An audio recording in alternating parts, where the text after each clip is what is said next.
Hoy día estamos en la Unidad Plantel San Felipe y estamos con el ingeniero en tecnologías de la información en redes, Jesús Mejía, quien tiene amplia experiencia en el manejo de bases de datos y actualmente es docente en esta misma institución. También estamos mi compañero Luis Calvillo, Jania Rodríguez y Cristina Mares. Bueno, para comenzar la entrevista, ¿nos podría platicar algo de su experiencia en el manejo de bases de datos? Sí, claro. Mi experiencia con el manejo de base de datos tiene dos vertientes, por así decirlo. Una es la parte docente, que es básicamente lo que realizo aquí en la universidad, mediante talleres y cursos que se les dan a los alumnos de tecnología de la información para que puedan tener herramientas que les permitan administrar bases de datos una vez que hayan egresado. Y la otra pues es como tal en la parte laboral, ¿sale? Ya como administrador de sistemas y al mismo tiempo, bueno, en el trabajo en el que estuve era tanto administrador de sistema como administrador de la base de datos que tenía relación con ese sistema que se manejaba ahí en el lugar donde estuve laborando. Es como las dos partes que he tenido en cuanto al acercamiento a las bases de datos. ¿Nos podría decir cómo optimiza el rendimiento de una base de datos? ¿Cómo optimizar el rendimiento de una base de datos?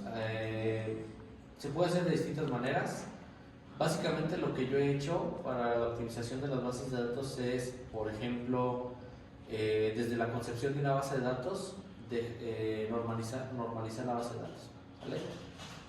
Cuando uno tiene la necesidad de crear una base de datos, desde la parte del diseño tiene que ser uno muy cuidadoso con esta parte, ¿sale? Que es algo que normalmente estamos acostumbrados a hacer cuando diseñamos una base de datos, esta parte de la normalización, ¿sale? Que por lo regular, digamos que de manera estandarizada se pide que se deje hasta la tercera forma normal. Esto de la normalización de la base de datos es un análisis que se hace desde la concepción de la base de datos para ir dejando en cada una de las tablas solamente datos que sean nucleares, ¿sale? O atómicos. ¿Qué quiere decir esto? Que cada una de las tablas, los datos que se van a almacenar en cada una de las tablas solamente son datos que están relacionados entre sí, ¿sale? Por ejemplo, si vamos a tener una base de datos donde almacenemos información de una persona, tendremos que tener una tabla donde almacenemos sus datos personales y tendremos que tener otra tabla donde almacenemos, por ejemplo, sus datos de contacto, ¿sale? Para tener toda la información de una sola persona, pero en cada una de las tablas para que la información sea íntegra. Otra de las cosas que se pueden hacer para optimizar la base de datos, también que tiene que ver con el diseño de las mismas, es que cada una de las tablas de estas bases de datos tengan sus llaves principales, sus primary key, y en caso de que la tabla tenga relación con otras tablas dentro de la misma base de datos, que tenga la llave foránea que haga alusión a esa tabla, ¿sale? ¿Por qué? Porque al momento de que el manejador o el motor de base de datos realiza búsquedas, mediante estas llaves es más sencillo ubicar los registros que se requieren para la presentación de los datos. Otra de las cosas que también normalmente se hace es generar índices. Esto pasa cuando en una tabla almacenamos una buena cantidad de campos, una buena cantidad de datos acerca de un tema en específico, además de la llave foránea y de la llave principal que puede tener la tabla. Si nosotros consideramos que se pueden hacer búsquedas por otros parámetros dentro de esas mismas tablas, generamos índices adicionales a estos otros dos para que también la búsqueda por el manejador de la base de datos o por el motor de bases de datos sea mucho más rápida, ¿sale? Es como generar un índice de conceptos, por así decirlo, si lo queremos ver de otra manera, es como generar un índice de conceptos, y cuando se realiza la búsqueda, si ya está indexado nuestros datos, nuestra base de datos, automáticamente pues el manejador va a ir encontrando estas coincidencias con mayor rapidez. Cuando maneja o cómo maneja usted las vulnerabilidades y las amenazas dentro de una base de datos? Ok, aquí en la parte de las vulnerabilidades tenemos que considerar no solamente la base de datos, ¿sale? Por sí sola la base de datos, las vulnerabilidades vienen básicamente desde el diseño. ¿sale? Si tenemos un mal diseño de una base de datos, vamos a ir dejando brechas de seguridad que ya una vez que pasemos la base de datos junto con su sistema de producción, nos pueden generar muchos problemas, ¿sale? ¿Cuáles son problemas que podemos ir dejando desde un mal diseño de la base de datos? Por ejemplo, que el usuario administrador no tenga contraseña, ¿vale? Por lo regular, la mayoría de los manejadores de bases de datos, cuando nos generan un usuario administrador, este usuario no tiene contraseña. Entonces tenemos que modificar ese registro para asignarle una contraseña. Otra de las cosas es de que normalmente ya en sistemas medianos o grandes, la base de datos está incluso muchas veces administrada por más de un sistema, ¿sale? Y cada uno de los usuarios que tengan relación con esa base de datos debería de tener su propio rol, ¿sale? El único usuario que debe tener todos los permisos sobre una base de datos debe ser el usuario administrador.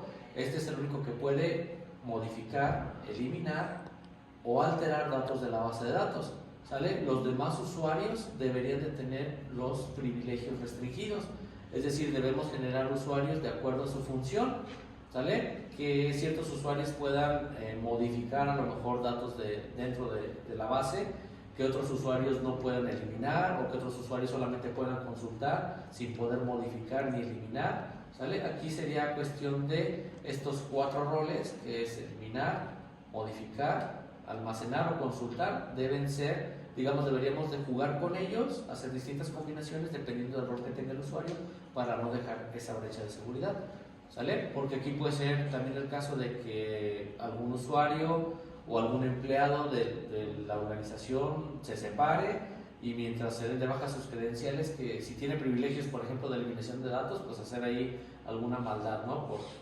rencillas que tengan con la organización. Otra de las cosas que tenemos que garantizar en cuanto a la seguridad de la base de datos está en la parte de los sistemas o del diseño del sistema que interactúa con la base de datos, ¿sale? Aquí digamos que es una parte de seguridad compartida, porque si el sistema que interactúa con la base de datos no tiene validados, por ejemplo, los formularios por los cuales se alimenta la base de datos, pues ahí también tenemos una brecha de seguridad, ¿sale? Alguien con conocimientos de programación de bases de datos o que tenga cierto conocimiento en sistemas puede realizar, por ejemplo, un ataque de inyección SQL desde un formulario mal validado o desde una URL también mal gestionada, y nos puede hacer un ataque directamente a la base de datos, incluso de manera remota, sin la necesidad de tener que interactuar directamente dentro de la organización con la base de datos. Entonces, esta parte del diseño seguro de sistemas también es muy importante para que la base de datos al final de cuentas se pueda garantizar, ¿vale? Porque muchas veces creen que la seguridad depende solamente de la base de datos como tal y dejan de lado la parte del sistema.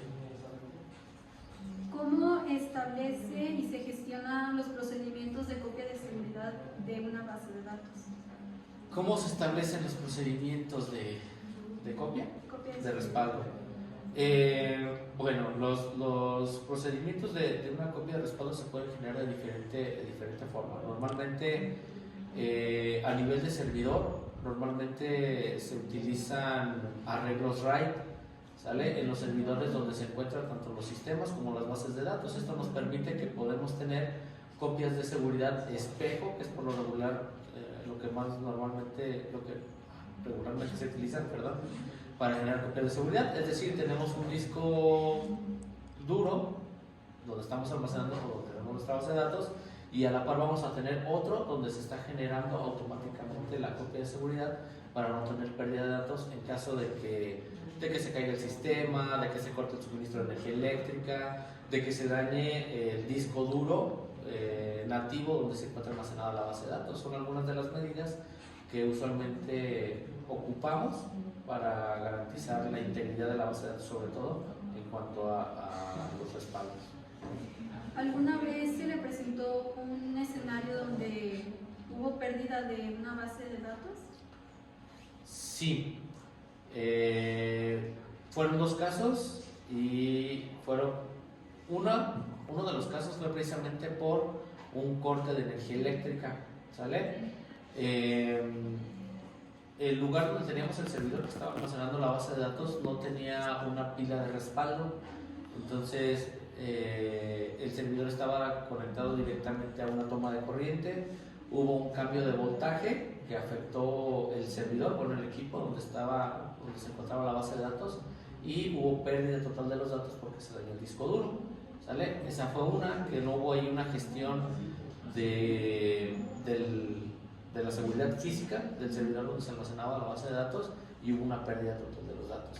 La otra cuestión fue con un ataque, ¿sale? Un ataque de ransomware que afectó también un servidor donde se encontraba una base de datos de otro de los trabajos donde estuve.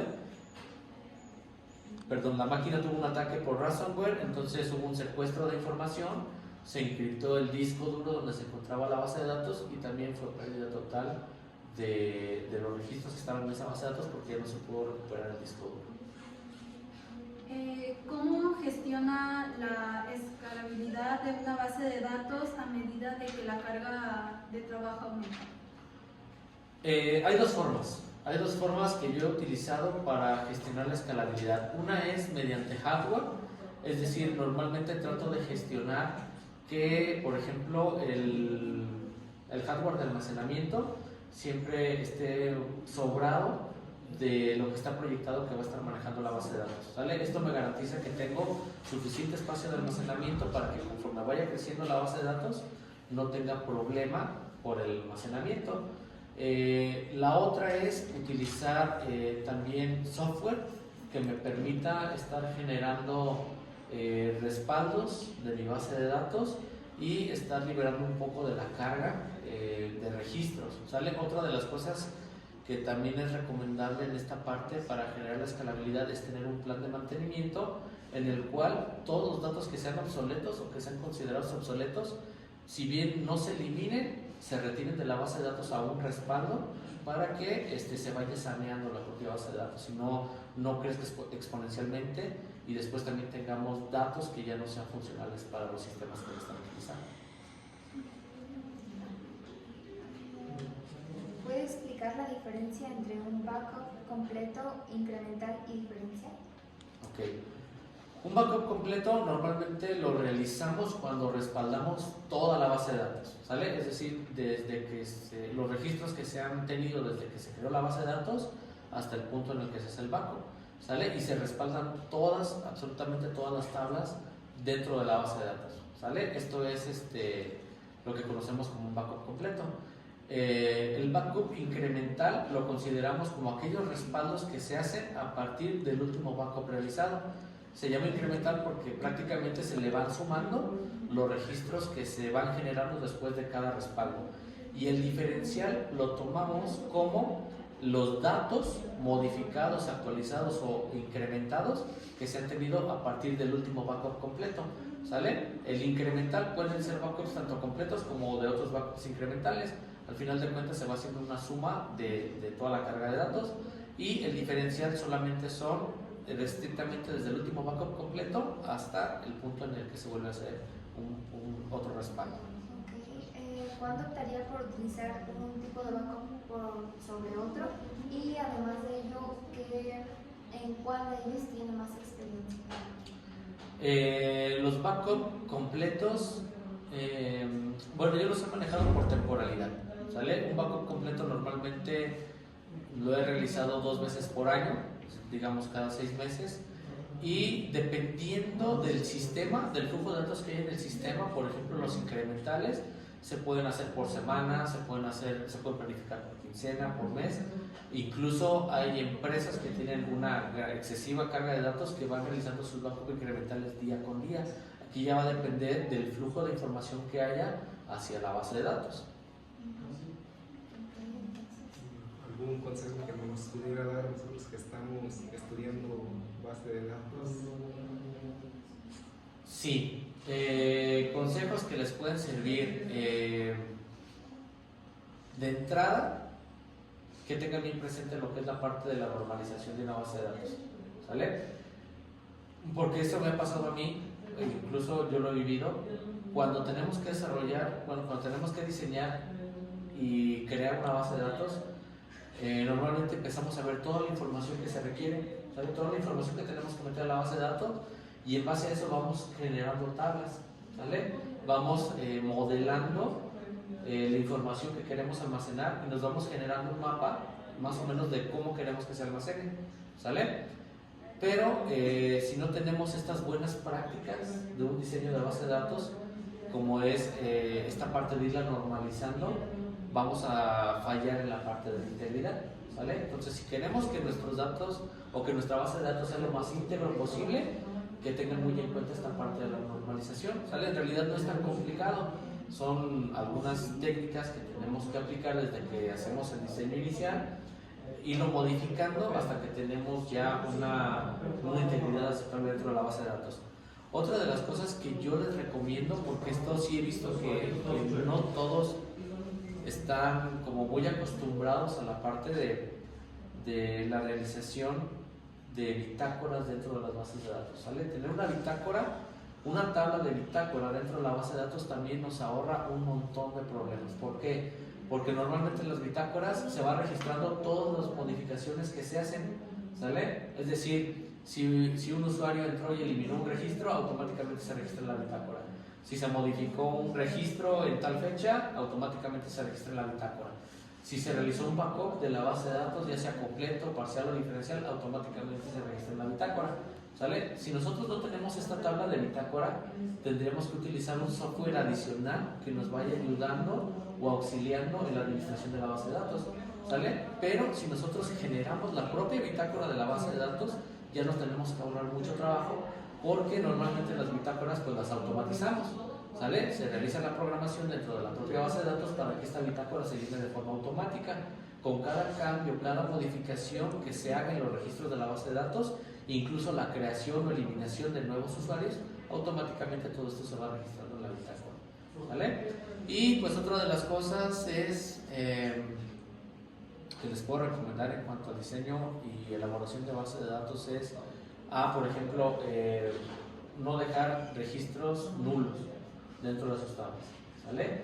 Que todos los registros tengan que tener un dato, ¿sale? Si por algún motivo tienen que dejar o hay la posibilidad de que la entrada de datos pueda traer campos vacíos, utilizar la opción por default que trae casi la mayoría de los lenguajes de programación de base de datos, o más bien los dialectos de SQL, para poner un dato por default en caso de que se permita una entrada vacía, para que esto también proteja la integridad de la base de datos.